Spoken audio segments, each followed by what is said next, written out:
If you didn't know the difference between US dollars and pesos and someone was like, I want to give you $100 or 100 pesos, you'd be like, well, I don't care, I'll take either. It's a pretty bad decision if you don't know the value of the currency. What do you think the dumbest thing is that people do with their credit card points instead of leveraging them appropriately? Easy, Amazon. Oh shit. Using them on Amazon is the dumbest thing. Why? Do you do that a lot? No, never. Okay, because never. Usually I say that and people are like, oh shit. You know, the different ways that you can use your points will have a kind of a different value on them. And so one of the things that you really want to do is multiply the value of the points. And if you go to Amazon, it's one of the least valuable ways to use your points. So you'll get around 0.6 of a cent. If you go to like one of the banks, if you do like transferring points and leverage them for international business class, luxury hotels, you can get 5 cents per point, 10 cents per point. So literally it could be almost 1/20th of the way that you could use it. So, you know, 1 million points is $6,000 through Amazon, but 1 million points for me with travel is like $50,000. I always tell people like, do you want a fancy vacuum or do you want like a luxury suite with a shower in the sky and stuff like that? Amazon makes it extremely easy. You just go right to their site and they're like, you have $3,000 worth of Amex points. It's so, so easy people to do it, but it is a terrible use of your points. I think setting the frame here with any credit card points, you just said it, but I'll say it another way, which is like, there is some exchange rate of your points to real dollars. Yes. And if you're using frequent flyer points versus, Amex multiplied points, how you spend them actually comes down to a dollar amount. If you don't know that, you're just fucking wasting money. Exactly. I will say there's one actually dumber way than using Amazon, which is to let your points expire, let your miles expire, which happens to more people than you think. Pretty easily avoidable. And like a lot of programs change where these expirations don't happen as much. But like I've talked to people, they're like, I had 1 million points here and I didn't use them and now they're gone. That is the worst. What are the worst credit cards you can have as a business? So I like to break this down into kind of segments of credit cards. You mentioned the different types. So if we talk about these different points currencies, there's what we call transferable bank points. So there's going to be Amex, Chase, Citi, Capital One. Now Bilt has it. Wells Fargo just integrated that. And those are great because you can convert the points, which means they have a lot more value. Okay. Then you've got airline or hotel co-branded cards. So that's a card issued by Amex, but if you earn Delta miles, the Amex Delta, or you're going to get the Chase Marriott card, for example. So those are co-branded cards. The worst cards, debit cards, like I can't even think of a reason to use a debit card.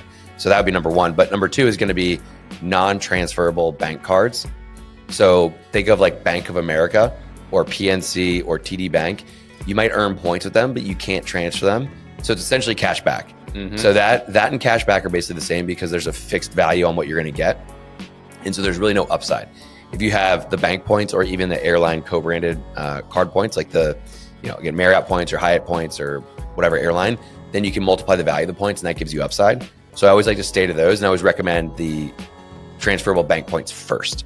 So the worst ones though are just like you don't have any options with it. So you might as well just get cash back at that point. It's kind of silly in my opinion. If you don't know what you're doing, it makes sense to start there. But once you figure this out, it's like that's a waste of your opportunity on spend.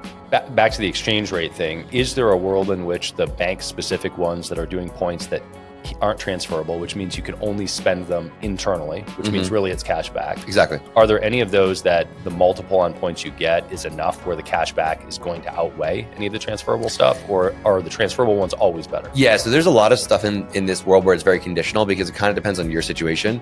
So it's like, if you travel, then no. But if you don't travel, then cash back in certain cases can make sense, or like these points get. So Chase just came out with a new card called the Chase Ink Premier, and you can earn 2.5 points per dollar on everything, but you can't transfer them. Also, downside to the Chase card is that you have to work with Chase, which is the worst fucking bank on the planet. I actually think Bank of America is the absolute worst. And you have to click, it's horrible. So Bank of America is my least favorite. Oh, Chase is by far my least favorite. I think that they're just a terrible bank in general. I've got a bone to pick with them, but any chance I get to talk shit about Chase and deter people from working with them, I will. Well, similar to your industry, we calculate something called return on spend, which is for every dollar you spend, how much are you getting back? 2.5% cash back is pretty simple. It's 2.5%. But if you use points, and let's say you had a card that earned 2 points per dollar, and then you use those points effectively, you might get 6, 7, 8% back on your spending, right? So it's a much higher multiple, but that's if you travel, and particularly if you're doing more international travel or like luxury travel, that's where you're gonna get the best value. So if you don't travel or you really just do super budget travel, then cashback cards or the cards that earn those kind of fixed value points could make sense in that case. So I'm still an advocate. Obviously, my brand, my values are about having awesome experiences in life and using these points for travel. So I'm always saying like, don't do that. But for certain people, it could make sense. Got it. So the biggest lever is around travel. Yes, by far.